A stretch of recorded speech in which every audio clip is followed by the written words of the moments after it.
I'm live? Okay. Hello everybody. Good morning. I'm gonna I'm gonna mute people just so it's uh, the stream won't be interrupted and pictures won't get all messed up. But I will. You can go in the chat. People on the Zoom thing can go in the chat and ask questions, and I'll definitely respond if I can, if I know what to say. And certainly at the end, I'll just do a question session. But if there are questions that come up in the middle or along the course of this, just I'll try to read them on the right there on the chat area.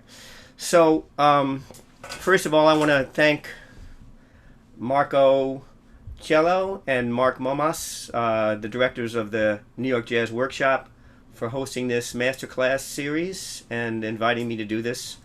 It's a great organization, the New York Jazz Workshop. They have classes, workshops, summer programs, private lessons.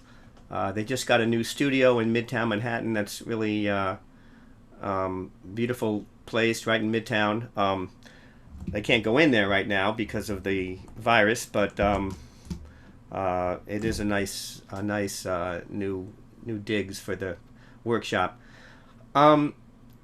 If you're watching this and you feel like you want to donate to the New York Jazz Workshop, you can go to their New York Jazz Workshop website or the New York Jazz Workshop Facebook page, and then click on the GoFundMe link.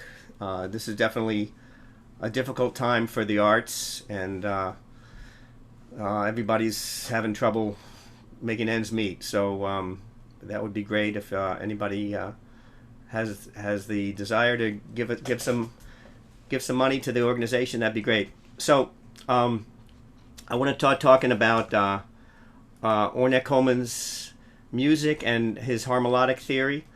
I was in prime time for a number of years, so I really got to firsthand experience from Ornette and from listening to him and learning from him, checking out his ideas and concepts, and what I do in these workshops is I like to present what Ornette said to us, the sort of in the quotations and what he said to us, because it's not always the most comprehensible little bits of information, and which I'll explain in a minute. But and then I will sort of talk about how I practice this stuff, how I made sense for myself out of the particular harmonic lessons that he was sharing with me and the band. So it's sort of my take on harmonics, and I think Ornette would be he was always into expressing yourself and being an individual, and I sort of think he would appreciate everybody sort of taking his ideas and doing their own particular pathways with it, their own thing with it. So I'm going to present today just a bunch of stuff that he talked about, and hopefully demonstrate some things that'll help you at least see how I made my way through it. So just to start, harmonics is sort of what Ornette refers to as his music theory. And the way he describes it, the way he defines it, or he has defined it to me, is it's a system where melody, harmony, and rhythm are equal. That's what he says harmonics is. Now, for me, that's sort of not really that helpful a definition, because it doesn't really sound a lot different than sort of any other musical system. You could say Western music, melody, harmony, rhythm are equal elements. So that didn't really that doesn't really explain it for me, or when I try to describe harmonics. And the way I approach it, and or at least defining it or presenting it, is using like an ostensive definition. Like if you say, "What's a car?" then you point to a car in the street and you say, "Well, that's a car." So rather than defining it in words, you sort of show them what a car is. So I'm going to do that with harmonics. I'm going to show you the things that he presented to us, and sort of as and that's sort of what he does. That's what Ornette does is harmonics. That's one way of looking at it. There are some organizing principles, I think, for harmonics, and one is to generate more information, more music from a small amount of information, a small amount of notes or pitches or something. So he's always generating more information from less information. Another thing that sort of organizes harmonics to me is looking at the same musical idea from as many different angles as possible. Looking at a triad and seeing it as something else, looking at an interval, which I'll describe later, and seeing it as a different interval. So, because something is always something else in music. Like, a G triad, if you put an E in the bass, it's an E minor 7 chord. If you put an A in the bass, it's an A sus 9 chord. If you put an E flat in the bass, it's a E flat major 7 sharp 5. So it's all a G triad, and it's always something else. So that's happening in Ornette's thinking too. He's always looking at things from different angles. And then the third thing I think that is an organizing principle for Ornette's music and approach and harmonics is the personal expression. What he used to say is play yourself. So he really challenged everybody to sort of be individuals and to express themselves, personally. And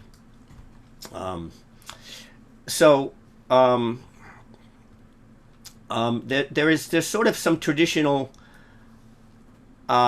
issues with understanding. I think people have had with understanding Ornette's approaches, and some of that what was just sort of the nature of how Ornette expressed himself and sort of looked at the world. So you get a lot of people who said, well, I don't really understand. I hear him talk and I just don't know what he's saying, or I don't really understand his logic in this theory element. Well, Ornette was in my opinion, he was a very non-linear thinker.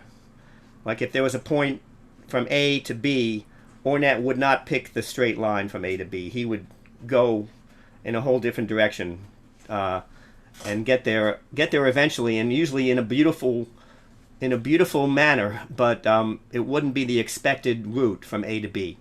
So he wasn't really a linear thinker, and it was interesting because just being in the band for myself, I'm a very systematic, linear guy, and so sometimes the things that he presented to me were very challenging to my way of understanding the world. So I had to make peace with that at a certain point, and sort of find ways to systematically work on these nonlinear ideas. Another thing, Ornette used language differently. Like he would say something like, you have to find your own unison. So, as we know in Western music, unison is the same thing. If you play a C major scale and you say, I want to play the unison of that, that's a C major scale. To Ornette, it wasn't that. It was something else. So he would play a melody and then teach you the melody, and then he would say, we have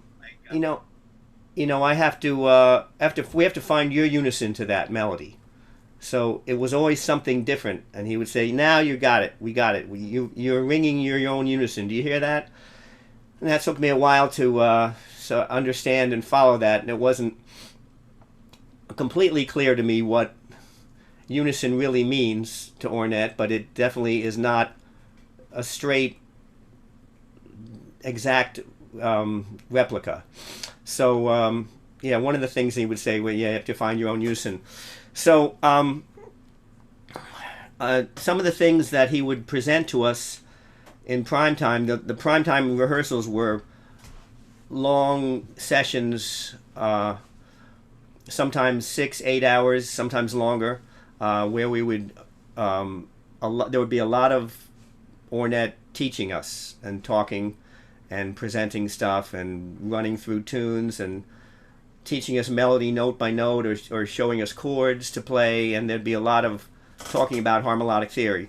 And often he would present these, what I like to call harmonic koans, like a Zen koan, like the sound of one hand clapping, or one of those sort of non-rational, extra-rational type of statements. Ornette had a lot of those, and here's one, for instance: you have to modulate without changing keys. Now that was one he told us. Now again, modulate means to change keys.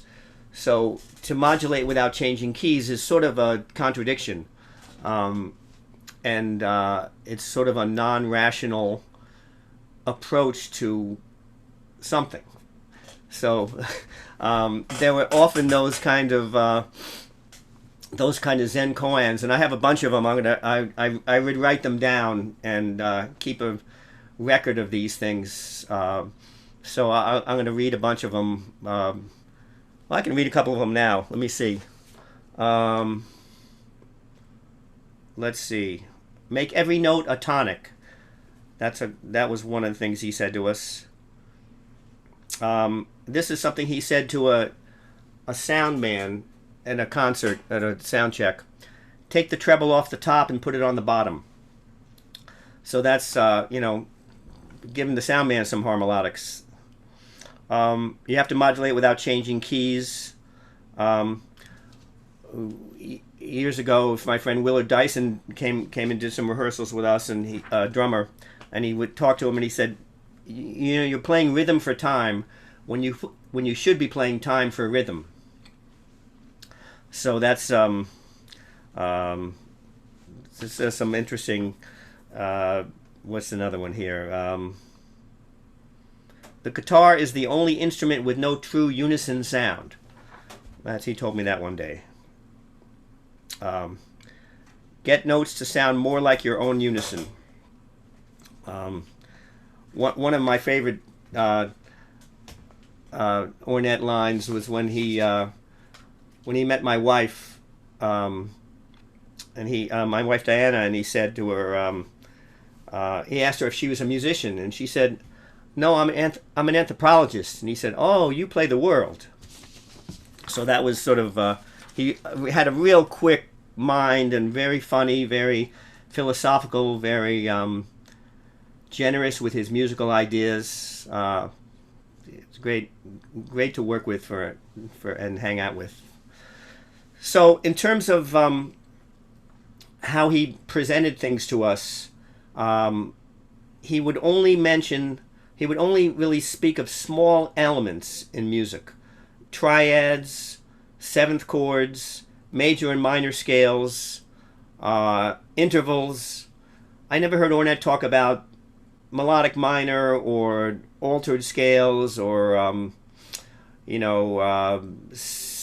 Lydian dominant, or 7 sharp 9 flat 13 chords. It was always simple musical elements, and he would just juxtapose those in strange ways and interesting and unusual ways to create beauty. So and his music is often like folk-like, folk-like or even, childlike. Some of his melodies are really totally accessible and totally singable, and then there'll be some surprise in there. Like he'll put something next to something in there in the piece that will make you, make you jump a little bit or make you look up. And I think great composers do that. They set up expectations and then they break them with a surprise or an element that's not expected. So let me get into the sort of harmonics and some of the things that he told us. So one thing he said early on in the band, that all triads, or he said all chords are only a half step away from every other chord. So every chord is only a half step away. And at the time, that was sort of a revelation to me. I had never thought of that. And I mean, if you do the math, it's right. I mean, if you say, well, C and D major are a whole step apart, what's that about? They're not a half step apart. Well, the fifth of C is G, and the third of D is F sharp. That's a half step. Or you can take any two chords, and you'll find that either there's a half step that separates them, like by a half step, or there's a common tone. Any two chords. I'm just E flat major and G minor. There's one. So they both have a B flat in there. So that's a common tone. So you can always and they have and there's a half step between the D and the E flat, the fifth of G and the root of E flat. So that was something that he said to us, and he didn't really explain what to do with it. So that was sort of that. Often he would give us like a little idea like that, and just say, if you understood that, you'd be doing something, you'd be playing something. So I started to look into these. First, I analyzed that. Well, he's right. They're only a half step away, or they're closer even than a half step with a common tone. So if you look at some of his music, I'm just going to grab my guitar for a second. There's a lot of triadic stuff in his music. A lot of so here's a tune. This is a tune. It's called Round Trip.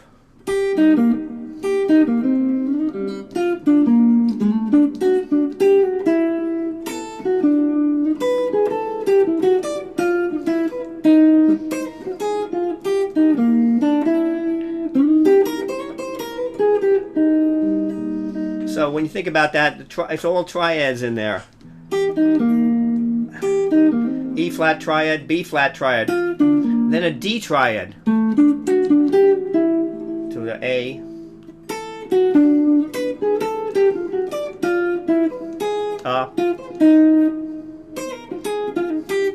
E flat to A. So you have triads a half step away, you have triads a flat fifth away, and it's a very sort of folk-like, simple type of melody, but it has he's juxtaposing these things, these major triads, by half steps or flat fifths or unusual juxtapositions. Here's a primetime. Here's a tune from the primetime canon called "When Will I See You Again."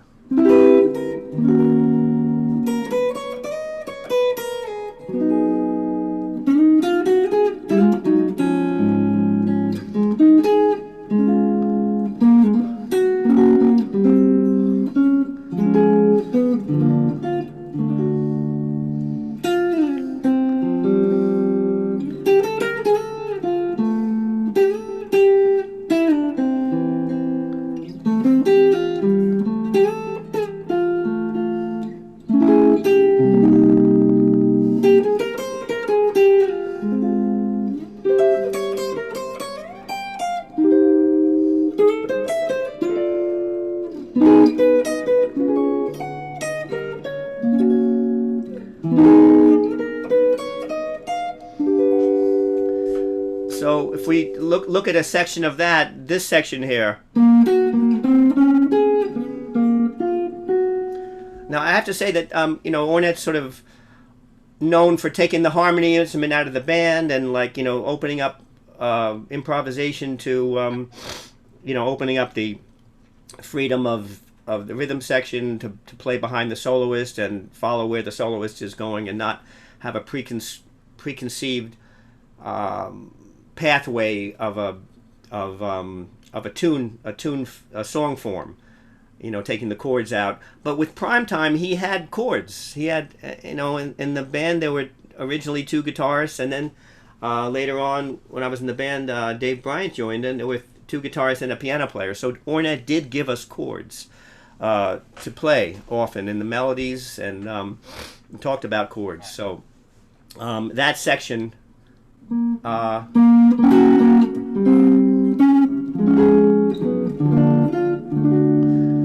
So you have a G flat to a C major to a D flat major to a B flat to a D. So again, you got these half steps and flat fifths of major triads. So it's not really a tonal movement. It's some kind of other relationships going on there, and to me it's beautiful. But it's not. I wouldn't have thought about harmonizing the melody like that.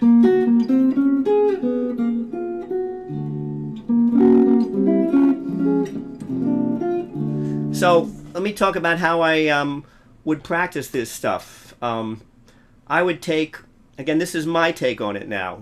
What he said was triads are only a half step apart. So I would take, in my practice session, I would just take a couple of triads, that just randomly take a couple of triads, like let's say C major and E flat and A flat minor. That's one that I like, the 2 of those together, C major and E flat and A flat minor. Now I would first just play them in inversions.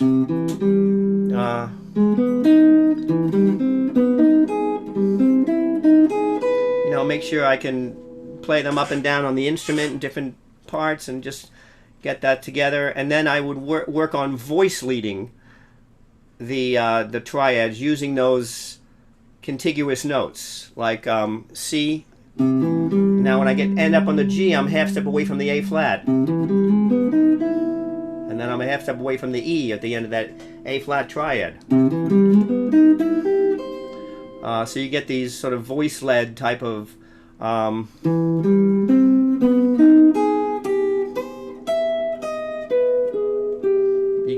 voice-led triads or voice-led lines. Using these two triad pairs. Another thing you can do is look at the 2 triads and create a scale out of it. So you have C, E, G from the C triad, and you have A flat, B, and E flat. So the scale is C, E flat, E, G, A flat, B. So you have a 6-note scale. 1, 2, 3, 4, 5, 6. Right. That particular scale is sort of a very hip scale. I sort of found that from doing these kind of exercises, and it's a symmetrical scale. Minor third half step, minor third half step.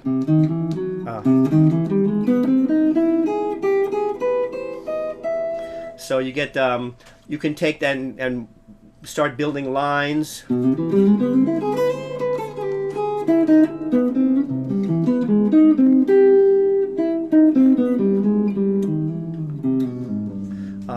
Building lines with the from the scale or from the 2 triads. And then if you want to, you can sort of look at how that works harmonically. Like that particular triad pair works nicely over a C major 7 sharp 5 chord. If you're sort of looking at it, if you're looking at trying to apply this harmonically to something. It also works on certain altered chords. You can do it over a D chord, and it gives you some weird notes of 7, flat 7,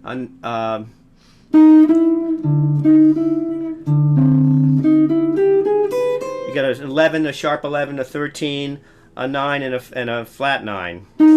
So it sort of doesn't fit in the normal chord scale universe, but it does. It is an altered sound. So I would do that with a bunch of triads. Just take any two triads, D and C, and then find the connection.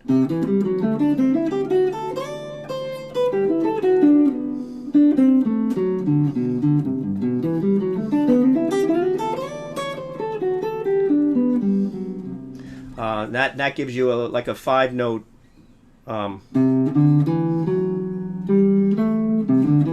6-note scale. Give you like a Lydian, goes up to the 6. So you can just do this all day, and again, this was my take, sort of the pathways that I practiced over this. Triads are a half step away. That's what he told us, and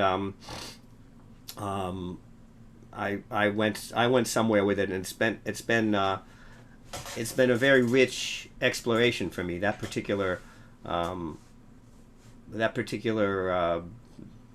concept. And I've also used it in my compositions, not thinking about this chordal movement the way he thinks about it, the way he just can place these unrelated triads or chords next to each other without really thinking so much about a harmonic tonal relationship. That's changed the way I compose. So here's another thing that he would, another little harmonic element that he would do all the time to us. In fact, it would be Ornette had all this energy, and he was he would talk music 24 hours a day if you were there to sit with him. Sometimes we'd be talking about harmonics or music, or he'd be doing these little harmonic games that he does, asking you about what this interval is or what is this relationship. And I'd be walking through the airport with him, and then I realized, I'm sitting next to Ornette. I want to watch the movie. And he was like, he's keeping going. Well, look, if A and B or this, and what is the D, and then so he was tireless. Then he would get to the hotel and pull out his horn and start practicing at 11 at night. So really very inspiring, person. So one of the things he said he would do was give you these intervals and ask you what they were. So for instance, he'd say, what's A and B? Now I got you guys on mute, but you can sort of what's A and B? And normally in most musical contexts, A and B is a whole step. You can write me if you have a question about that, but A and B is a whole step. And so you would answer him. You say, well, A and B, it's a whole step. And he'd say, no, it's not. It's a flatted fifth. So well, what? How is that possible? How is A and B a flatted fifth? It's really a whole step. It's just, 2 half steps from A to B. So he would go through the process. He'd say, so what's the fifth of D? And you'd say, A. What's the minor third of A flat? And what's the flatted third of A flat? Well, you'd say B. What's D in A flat? A flatted fifth. And he'd say, you see? It's a flatted fifth. So I don't know if you guys follow that logic. It's sort of, it's a little bit unusual. I mean, you can say, well, that's just semantics. Of course it's not a flatted fifth. A and B isn't a flatted fifth. But again, if A is the fifth of D, which is a fact, and B is the flatted third of A flat, which is a fact, and D and A flat are flatted fifth apart, so that's a fact. So Ornette would often quote Buckminster Fuller. It was a philosopher and scientist and genius, that an inventor and everything, that Ornette really liked a lot. And he would say, you know, if you think there's such a thing as up and down, you're living in the dark ages. So this idea of like seeing A and B as a whole step, and only seeing as a whole step, is really sort of limiting yourself to all the other possible connections and permutations that you could have.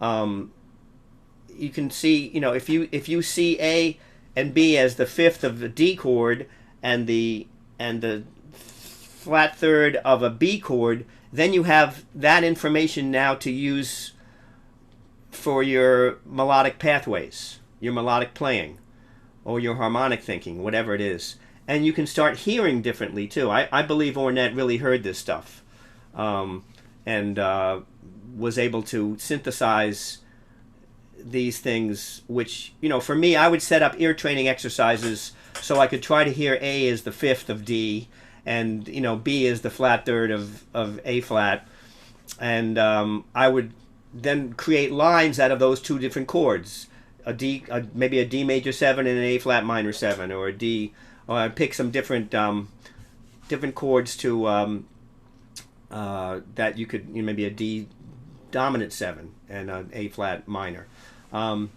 So you can create lines from just A and B, and if you think, because if you're thinking of A and B as a whole step, that sort of limits your thinking. It sort of makes you play a certain way. So Ornette really opened up my consciousness. Again, this is a very non-rational, non-linear way of looking at things, but it's beautiful, in my opinion. It's sort of really, you know, to be around someone who thought like that was sometimes very enervating and frustrating, because he didn't go from A to B, so it would be A and B, not the pitch A and B, but for the points from A to B. He wouldn't always go in the way you would expect it, and but he would he'd get there some way, and it would be sort of an unexpected result. So there's lots of ways to practice that. Again, you can sort of come up with your own exercises.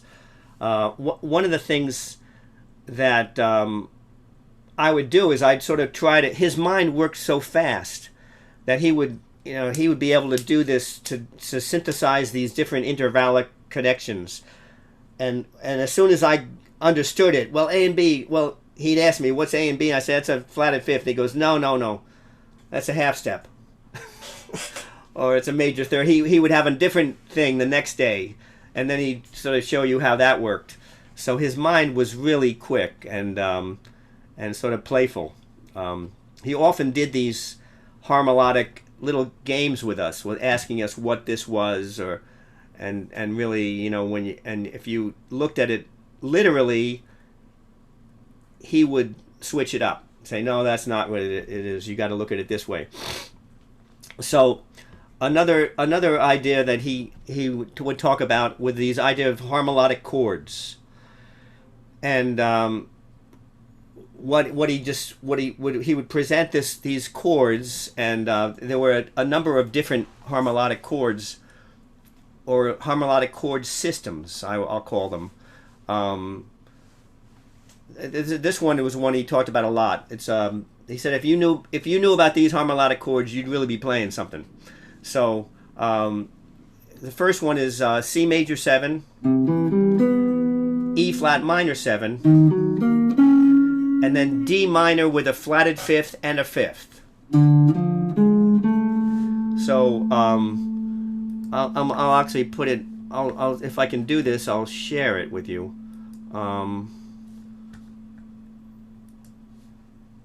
Let's see. Can you see that? Does that come up on the screen, the harmonic chords and lines? Yeah, okay. So that first thing is C major 7, E flat minor 7, and then D minor with I say sharp 11, but flat fifth and a fifth. So what that is, it's three, seventh chords or four-note chords that all add up to a 12-note row.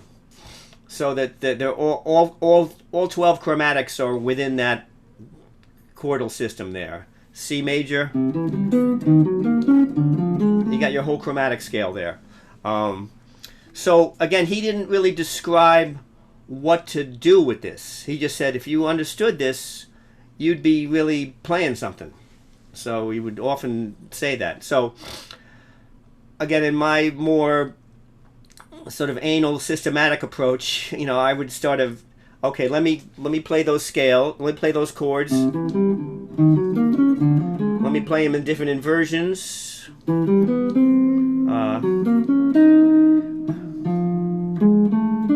Or whatever, go through the inversions of that.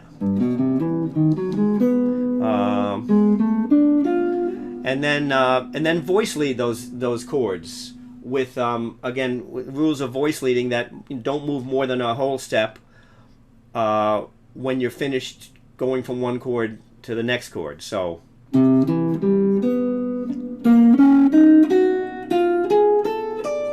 or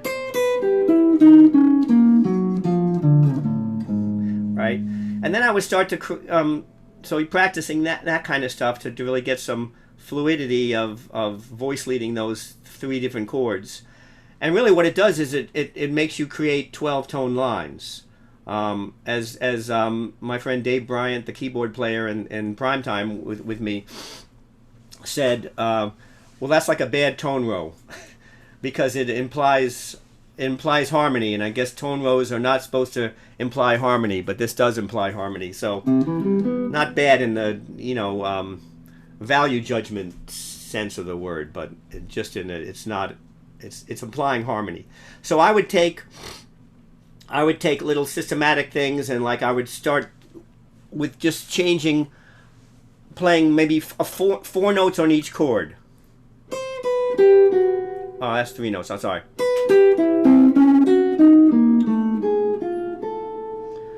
Or maybe 3 notes on each chord. So I'm playing 3 notes on the C, 3 notes on the E flat, and 3 notes on the D.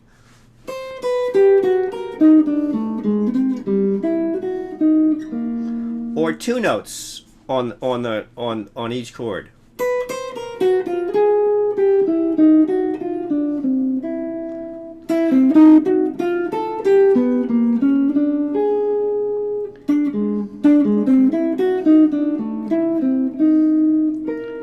I messed that one up, but you get the idea. So I mean, I have tons of these things.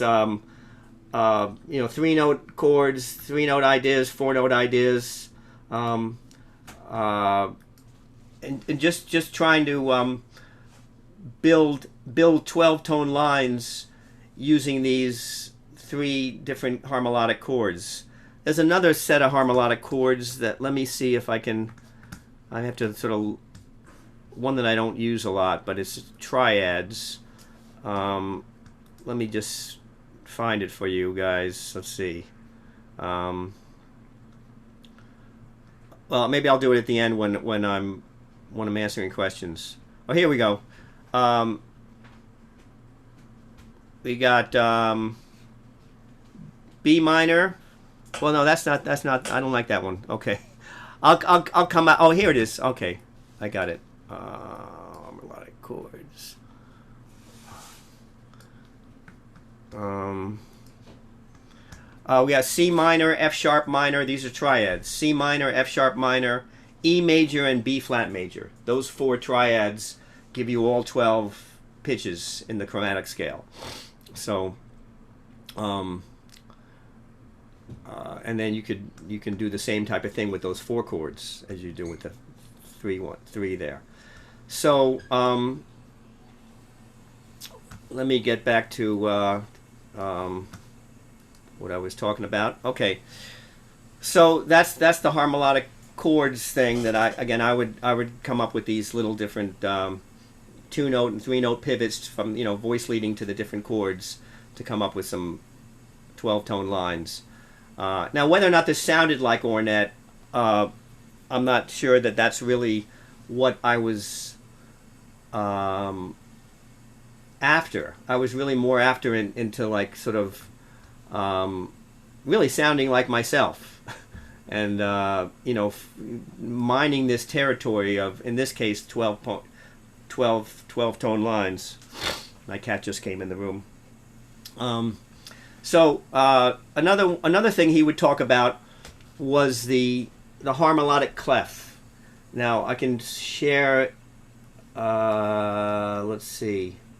I can share this with you.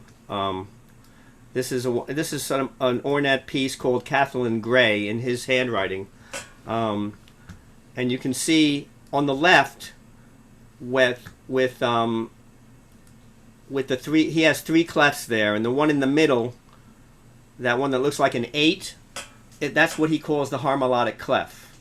And what the harmonic clef is, according to Ornette, it contained all 4 clefs in it: treble clef, bass clef, alto, and tenor clef. So, like if you have a let me see, if you have I'll share this with you because maybe it makes more sense. If you have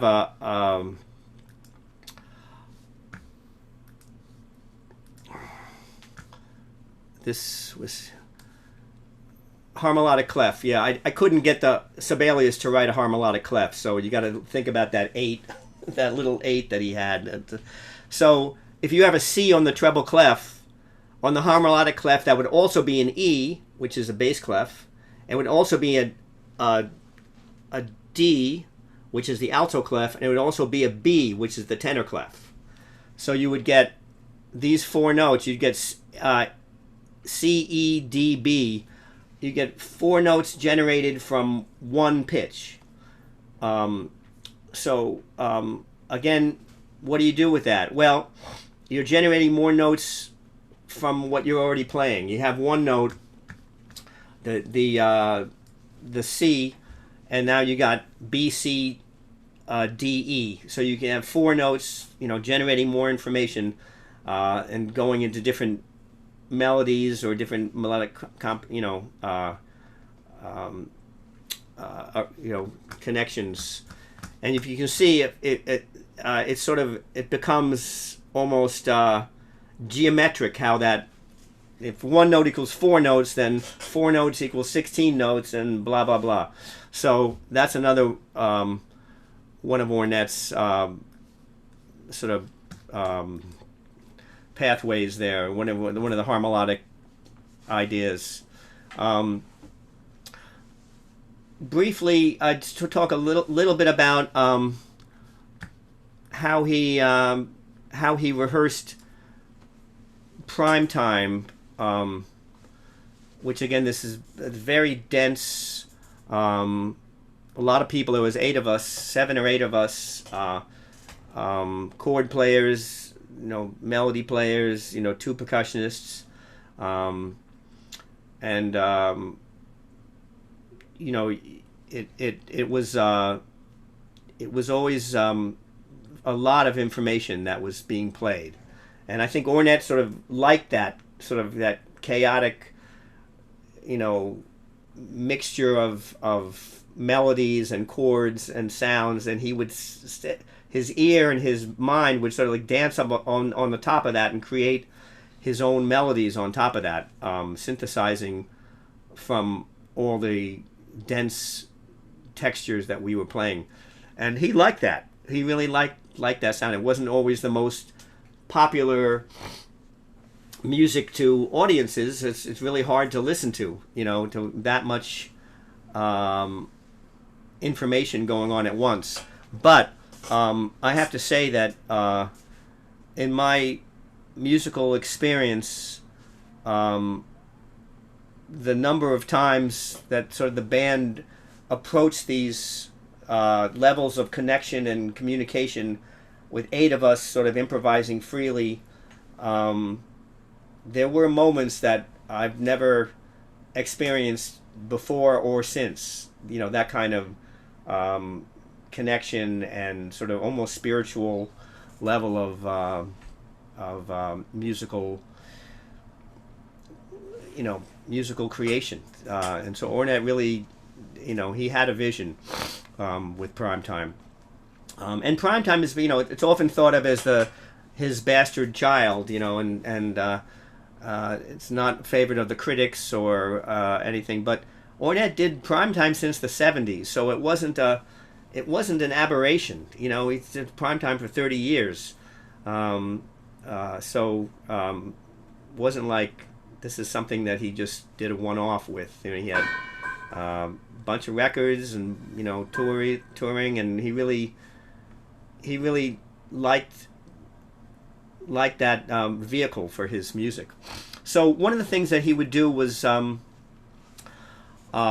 he would really get us to play independently, which was very difficult. When I joined the band, the two bass players in the band, Al McDowell and Chris Walker, were probably the most, in my experience, they were like the funkiest players I had ever played with. The strongest rhythmically and the funkiest players. And Ornette would, they would set up a groove, and it was just sort of infectious. You wanted to go with that. And Ornette said, no, you got to play independently from that. And that was very tricky to sort of be so, overwhelmed by this, funky rhythmic strength, and then having to do another rhythm unrelated to that. And another thing he would do, and this was also very difficult, we might be playing a ballad, and Ornette, wrote some really beautiful ballads and beautiful melodies. Kathleen Gray. I'm thinking of. There's so many. I can't go on. I can't think of them right now. But he would often ask us to play something that was against the mood of the ballad. If the ballad was this sort of really sweet, beautiful melody, he would want something angular and dissonant against that. So sort of actually juxtaposing these two emotions, or more than two emotions, in the same piece, which for me was, again, a unusual and a difficult stretch. I'd always been used to, well, it's a ballad, I'm going to play pretty. Or I'm going to play, I'm going to try to express what the ballad is about, or what the melody is. And often he would want something else against that. No, don't do that. You got to play, I want you to play angular and dissonant, and play independent. So, and I said, Ornette, the ballad is sort of beautiful and pretty, and you're asking me to sort of play sort of ugly and against that and dissonant and sort of against my nature. And he would say, well, if you're on the street corner in New York, he used this example. If you're on the street corner in New York and you look around you, you might see, a couple holding hands and kissing.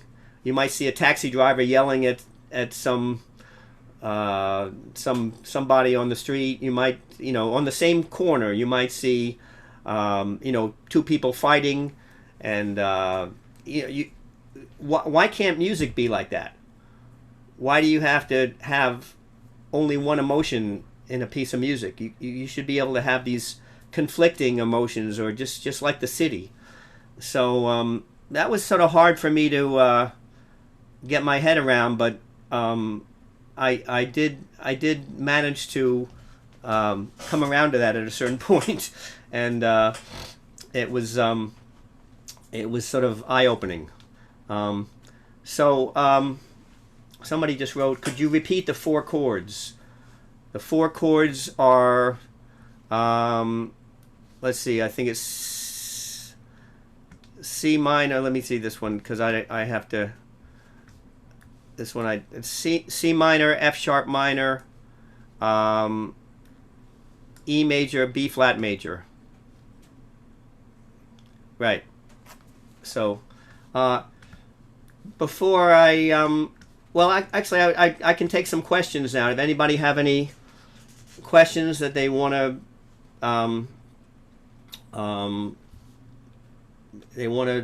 shoot me. Let's see if there are already some questions here. Let me look.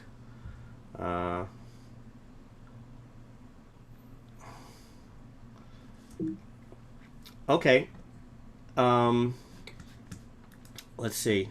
Um, oh, can you tell me the story of how you met Ornette and joined the band? Okay. So um, I was actually recommended. Ornette had the band Primetime. The previous one that I was in um, was with Bern Nix and Charles Ellerby and Al McDowell and Jamaluddin Takuma and Calvin Weston and DiNardo. And around the mid to late 80s, Ornette started a new band, wanted to start a new band. And my friend Chris Rosenberg, great guitarist, got recommended, I believe, by Justin DiCioccio, who had recommended some other Ornettes. I think he recommended Al McDowell and Chris Walker to Ornette. So Justin's a great musician and a really great educator. He used to run the Manhattan School of Music and ran LaGuardia for a number of years, the music department. So Chris auditioned for Ornette, and then Ornette said he was looking for another guitarist who could play a bunch of styles, rock, pop, jazz, whatever. So Chris recommended me, and I got this call on my answering machine, which I still have that call someplace. That recording of the tape. Ornette Hiley says, Ornette Coleman, I'd like you to come to my studio. So anyway, I went to the next day, or whenever it was the next week, I went to the studio, and it was interesting because there was Badal Roy was there, who I was a big fan of, the tabla player.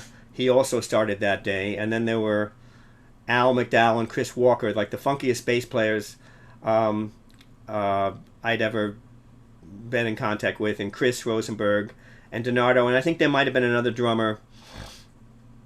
And anyway, we started rehearsing and playing his music. At the end of the day, he said, okay, I'll see you tomorrow. So I said, great, I'll come back tomorrow. And the next day there were some other people there. A lot of the same people, but maybe another percussionist, a different something, there was a couple other people. And this went on for a while, like about 2 or 3 weeks, where he said, okay, I'll see you tomorrow. And I said, okay. And then finally, my friend Chris Rosenberg, we were talking, and he's like, there's a tour coming up in Europe in a month. And like he was getting ready to go, and I was like, man, Ornette keeps asking me to come back, but I haven't heard anything about whether I'm in the band or not. So finally I went up to DiNardo after about 3 weeks of going to the rehearsal every day, seeing different players, different guitar players, and I said, DiNardo, man, I really enjoy playing with your dad and playing this music, but I know you guys have a tour getting up. Should I be getting ready for that? Should I get my passport together? He goes, oh yeah, you're in the band. Yeah, my father likes your playing. So I felt like, if I hadn't said anything, who knows?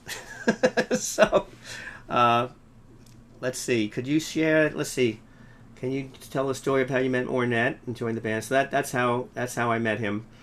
Could you share the scores you showed to us? Yeah, if you can write me on Facebook, and I can share you some of these. You can just get contact with me on Facebook, and I can share the scores. What does harmonics say about rhythm? And I can unmute people too. I guess, yeah, let me... what does harmonics say about rhythm? Well, he didn't talk a lot about rhythm, and often he would talk directly to the... I think I'm going to mute people because there's still... But if you... Wait, hold on, because somebody's playing. Aside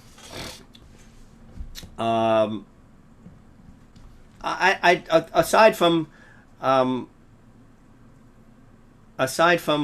you're playing time for rhythm when you should be playing rhythm for time, there are some other let me see if I have some other. Um, he didn't talk a lot about rhythm to us.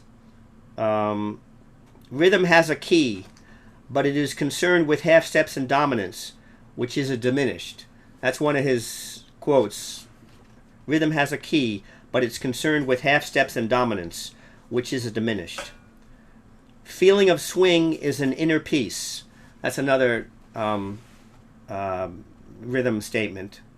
Um, let's see. You're playing rhythm for time.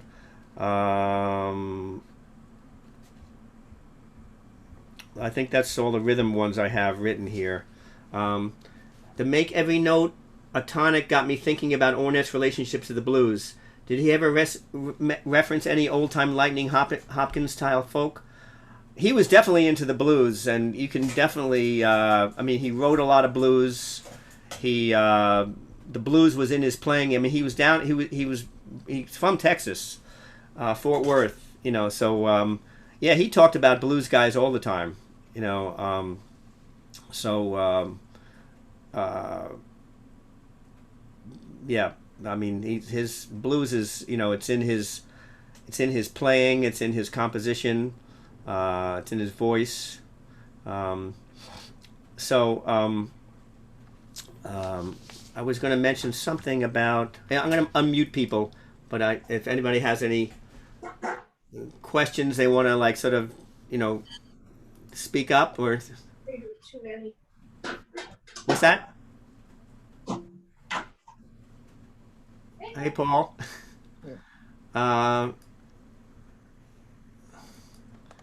Uh, let's see. Okay. Um, I can. Let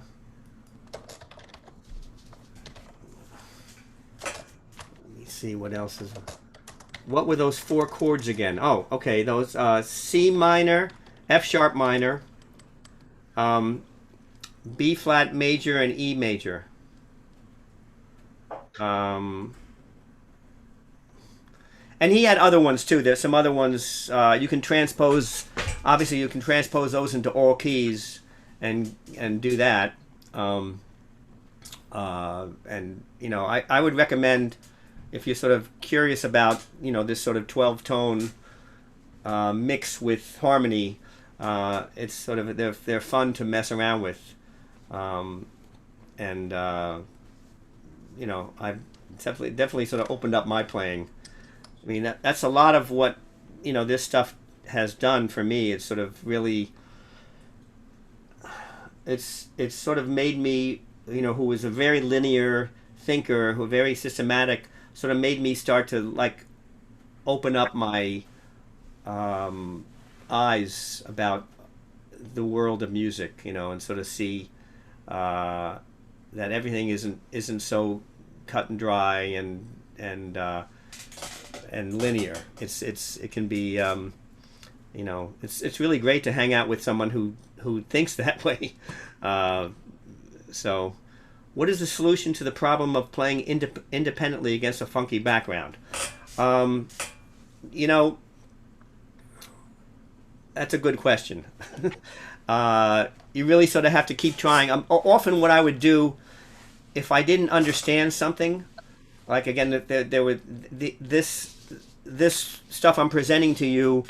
I mean, I was in the band for 12 years, and at a certain point early on, I was like, I don't know what he's talking about. I can't really figure this out. And it was, I was always just trying new stuff, just trying something else if I didn't understand it, and just figure like I'll just keep playing, and hopefully something will come out that works in some way. But it really took a long process of sort of thinking about this stuff and synthesizing it, and and going back to Ornette and asking him, well, is this right, or is this work? What do you think about this? And so often if I didn't understand something, I would just try something different. Just try not play the same thing, and that was and with these 8 hour rehearsals, that could be something else. I mean, to really keep, I run out of ideas after about 20 minutes. you know, but 8 hours, I'm really running out of ideas. So I would get to the point almost like in the army when they sort of break you down, so you're um, uh, they break you down and then you can sort of be restructured. It was sort of like harmonics sort of were like doing that to me. I would sort of my mind would sort of be just caught up in all this non-rational sort of mixture of things that I didn't really understand, and then I would just get to a place that was sort of past my consciousness, and that was usually when Ornette liked it. Usually at the end of the rehearsals, when everybody was sort of exhausted and we'd been playing for hours, he'd say, "Yeah, guys, I think we're getting somewhere."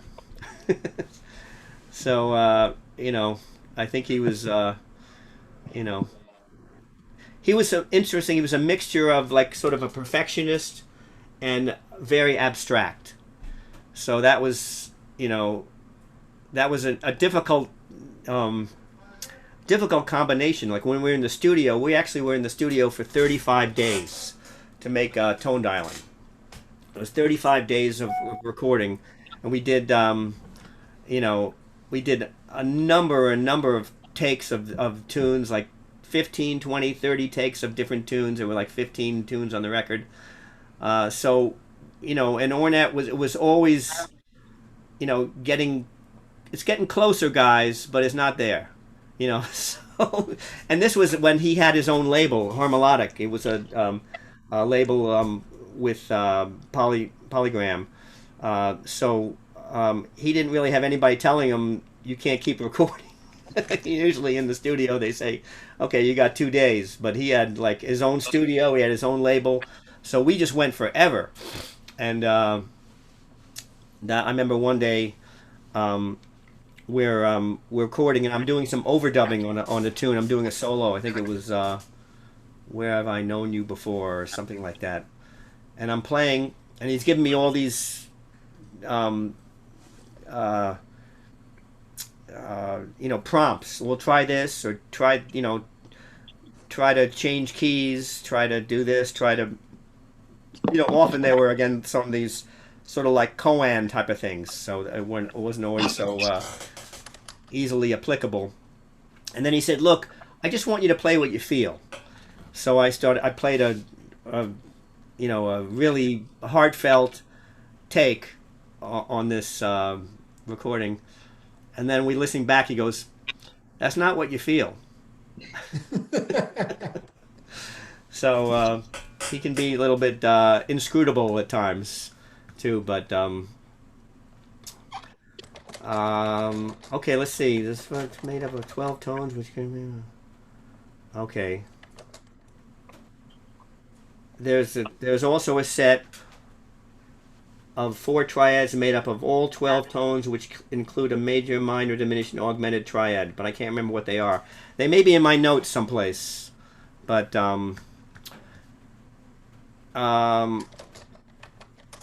so let's see. One of the things he would talk about, again, another thing, these little harmonic games that he would play. He would say, find the fewest amount of notes that would actually define a key. So, what was that? It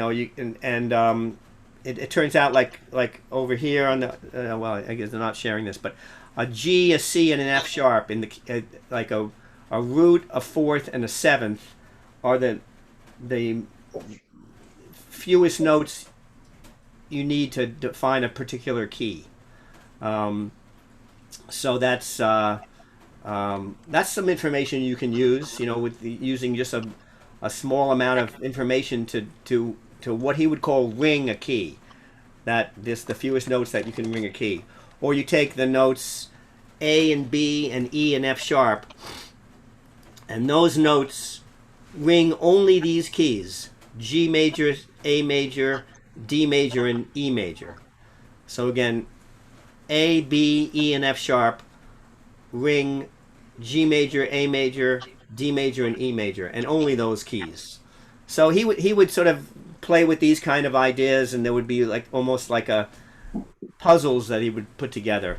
Um, so yeah, um, I'm just gonna one thing that he just a funny his he had a really great sense of humor. He was really funny and again really incisive and insightful. Um, remember once we were at a press conference. We were at a press conference somewhere in Europe, and he wanted Primetime to get on the bandstand on the press conference with him. And this was sort of early on in the band for me. Um, so let me unmute people here if anybody wants to say anything.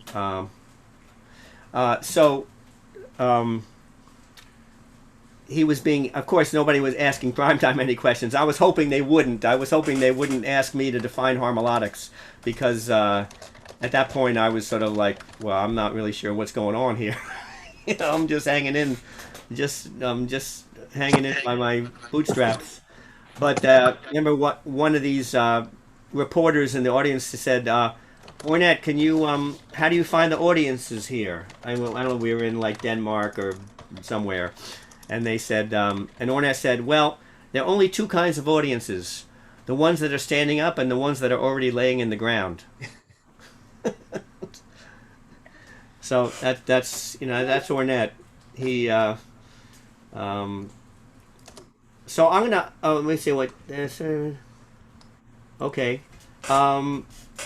Any other questions? If not, it's about noon. We can, happy to take. I'm trying to unmute people, but I'm not. Let's see. Let me see if I can unmute all. Okay. If there are no more questions, I think I'll probably sign off. But I'm happy to field any more. So Kenny, so this is Aniruddha. Yes. So yeah. So did Ornette make any comments if about Indian music, to be specific? I have a very funny story about that. So Badal was in the band. Badal Roy, great tabla player, and Badal took Ornette to an Indian music concert, and some great masters of Indian music, and at the end of the concert, Badal turned to Ornette and he said, so Ornette, what'd you think of the music? And he goes, they're all sweating to get to one.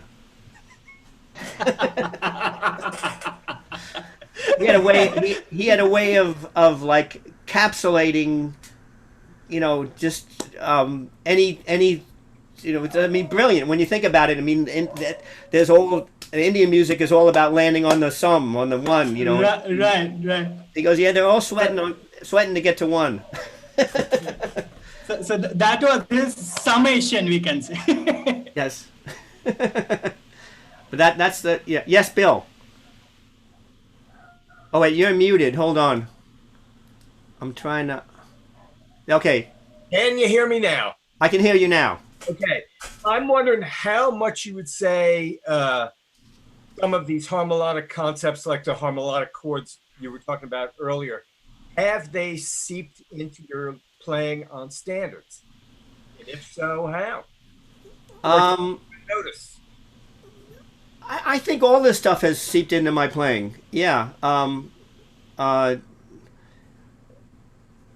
To a certain extent, certainly the triad pairs stuff has I can tell that's been, the triads are a half step away. That definitely informed my playing, in voice leading and in sort of finding triad pairs that work over harmonies. The 12 tone stuff, it probably is more applicable in free playing for me. I think But yeah, I still practice this stuff, and I still haven't gotten it. I still haven't gotten it yet. It's sort of a lifelong thing. But I mean, I really, again, I'm sort of very systematic, and I would really encourage people to sort of find your own unison, as Ornette would say. Find your own way of approaching this information. Like triads are a half step away. You might find a whole different system of practicing with that. A whole different set of exercises. These are sort of what I've done. And what I continue to do. But anybody else? Sure, I'll say something. Okay, I'm trying to see who that is. Hold on. Oh, Paul. Hey. Yeah. Hey, how you doing, man? I'm good. How are you doing? Good. I just wanted to follow up on that question I asked or thing about the blues. And because this kind of what I sort of believed Ornette music to be for me, that make everything a tonic, really confirms my suspicion in a way. Because when you're playing the blues, you got everything goes to getting that one note. That's the Right. note. I kind of thought Ornette just, why not make every note the good note? There you go. And wherever you are, you can feel like that's the tonic of something. And, Right. So that just gives,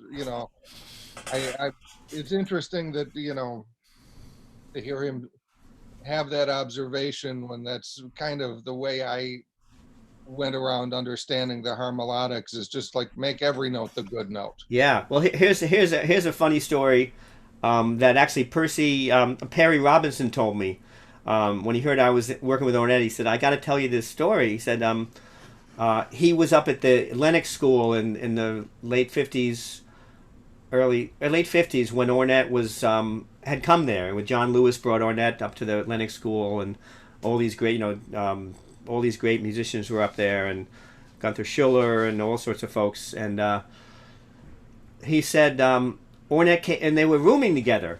So Perry said Ornette came in one day. He was really excited. He said, Perry, I gotta tell you, man, I can hear the music of the spheres. I can hear the universe. I hear the music of the spheres. And Perry goes, well, that's great. He goes, no, there's a problem though. I can only hear the dominant. I can't hear the tonic. So that's I don't know where that goes, but that's heavy. Never coming home. Yes. Let's see. Any other questions? I'm just trying to look through the. Oh, there's Marco. Hey, Marco. Buonasera, or what? Buongiorno. Okay, so I think I'll probably sign off if there are no other questions. Thanks so much for listening and watching.